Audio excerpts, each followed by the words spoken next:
అందరికీ నమస్తే అండి.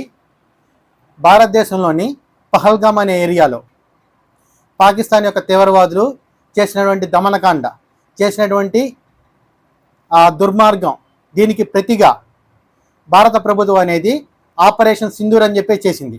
దీనికి ప్రపంచ దేశాలన్నీ కూడా మద్దతు ఇస్తున్నాయి. సో ముఖ్యంగా అమెరికా, రష్యా, ఇజ్రాయెల్, జపాన్ ఇటువంటి దేశాలన్నీ కూడాను మనకు మద్దతు ఇస్తున్నాయి. ఎందుకు మద్దతు ఇస్తున్నాయి? ఇవి మనకి మిత్రపక్షాలు కాబట్టి ఏదో ఫ్రెండ్లీగా మద్దతు ఇస్తున్నాయి అంటే, సో అది కూడా ఒక రీజనే కానీ అదే మెయిన్ రీజన్ కాదనమాట. దీని వెనకాల తీవ్రవాదులు ఆడుతున్న దొంగ నాటకాలన్నీ చాలా ఉన్నాయి అన్నమాట. ముఖ్యంగా వీళ్ళు ఏం చేస్తారండి అంటే, వీళ్ళు పక్క దేశంలో ఉన్నటువంటి, ఇప్పుడు పాకిస్తాన్ అనుకోండి, భారతదేశాన్ని గెలుగుతూ ఉండిద్ది. అలాగనే పాలస్తీనా ఉందనుకోండి, అది ఇజ్రాయెల్ని గెలుగుతూ ఉండిద్ది. సో ఈ విధంగా పక్క దేశాలను కొట్టుకోవడం, పక్క దేశాలను గెలగడం, లేదంటే వాళ్ళ లెవెల్లో కొట్టుకోవడం.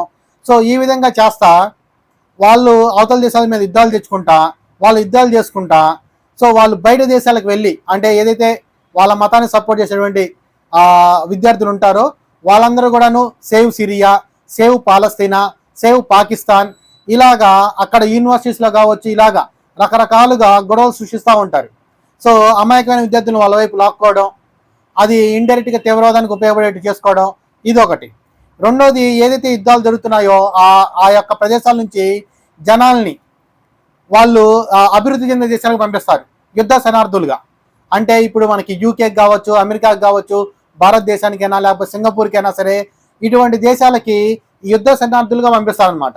వాళ్ళు అక్కడికి వెళ్ళి వాళ్ళు బతికేదో వాళ్ళు బతకకుండా ప్రతి ఒక్క లీడర్ మాట్లాడుతుంటే వాళ్ళ దగ్గరికి వెళ్ళడం, మీరు మాకు మద్దతు ప్రకటించండి, మా పాలస్తీనాకు మద్దతు ప్రకటించండి, save Palestine, save Gaza, save Syria, save Pakistan, ఇలాగా రకరకాలైనటువంటి గొడవలు చేయడం.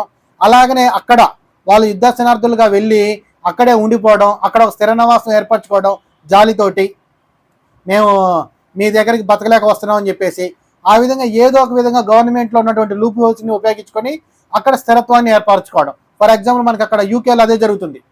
ఇక్కడ యుద్ధ శరణార్థులుగా ఇల్లీగల్ ఇమ్మిగ్రెంట్స్కి అక్కడికి వెళ్ళిపోవడం, మేము బతకలేక మీ దేశానికి వచ్చాం అని చెప్పేసి వాళ్ళ కాలవేళ పడ్డం. అక్కడ అక్కడ పిఎంగా ఉన్నటువంటి కీవ్ స్టార్మర్ అతను వాళ్ళకి ఫేవర్గా ఉండడం. సో వాళ్ళకి ఫ్రీ ఫుడ్, ఫ్రీ బెడ్ అన్నీ కూడా ఫ్రీ అన్నమాట. ఇలా ఇవ్వడంతో వాళ్ళు అక్కడ స్థిర నివాసం ఏర్పరచుకుంటారు.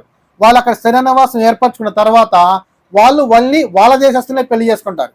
ఇప్పుడు భారతదేశంలో ఉన్నటువంటి వాళ్ళు పాకిస్తాన్ వాళ్ళని ఎలా అయితే పెళ్లి చేస్తున్నారో, రేపు యూకేలో వాళ్ళు కావచ్చు, అమెరికాలో వాళ్ళు కావచ్చు, లేకపోతే సింగపూర్లో వాళ్ళు కావచ్చు, వాళ్ళందరూ కూడాను పాకిస్తాన్లో ఉన్నటువంటి వాళ్ళని, ఆఫ్ఘనిస్తాన్లో ఉన్నటువంటి వాళ్ళని, సిరియాలో ఉన్నటువంటి వాళ్ళని పెళ్లి చేసుకోవడం, వాళ్ళ ద్వారా పిల్లల్ని కనడం, మళ్ళీ వాళ్ళ చుట్టాలని మళ్ళీ ఎక్కడికి తెచ్చుకోవడం. సో ఏ విధంగా అయినా సరే వాళ్ళు పౌరసత్వం సంపాదిస్తారు. అది మనం అంటే భారతీయులు అంటే ఉద్యోగాల కోసమని అలా ఇలా వెళ్ళి కొన్ని సంవత్సరాలు కానీ మన పౌరసత్వం వచ్చిన తర్వాత తెలియని పరిస్థితి. వాళ్ళు అలా కాదనమాట, శరణార్థుల్లాగా వెళ్ళడం, ఏదో ఒక కారణంతో ఎలాగైనా సరే పౌరసత్వం వచ్చిందా తెచ్చుకోవడం, ఆ తర్వాత ఇక్కడ పెళ్లిళ్ళు చేసుకోవడాలు, ఇక వాళ్ళ జనాభాని అక్కడ పెంపొందించుకోవడం. సో ఈ విధంగా ఏంటండి వీళ్ళు ఎందుకు చేస్తున్నారండి అంటే, మనందరూ మనం డెవలప్ అవ్వాలంటే కష్టం. అదే వేరే వాళ్ళు డెవలప్ చేసుకుంటే వాడిని కొట్టి లాక్కోవడం అనేది చాలా ఈజీ. సో వీళ్ళు కొరత లాక్కుంటున్నారు, ఒక పక్క తీవ్రవాదాన్ని అడ్డం పెట్టుకొని, ఇంకొకటి సింపతి పరంగా లాక్కుంటున్నారు అనమాట. సో ఇలా దేశాల్లోకి శరణార్థులాగా వెళ్ళడం, అక్కడ స్థిరనివాసం ఏర్పరచుకొని వాళ్ళ దేశస్తులను మళ్ళీ పెళ్లి చేసుకొని, మళ్ళీ వాళ్ళ పిల్లల్ని కానీ వాళ్ళ చుట్టాలందరినీ తీసుకొచ్చి అక్కడ వాళ్ళ జనాభాని పెంచుకోవడం. సో వాళ్ళకి నచ్చినట్టు చట్టాలు చేసే వాళ్ళకి ఓట్లు వేయడం, తద్వారా ఆ దేశాన్ని డైరెక్ట్గా కానీ ఇండైరెక్ట్గా కానీ రూల్ చేయడం. సో ఇది వాళ్ళ యొక్క మాస్టర్ ప్లాన్.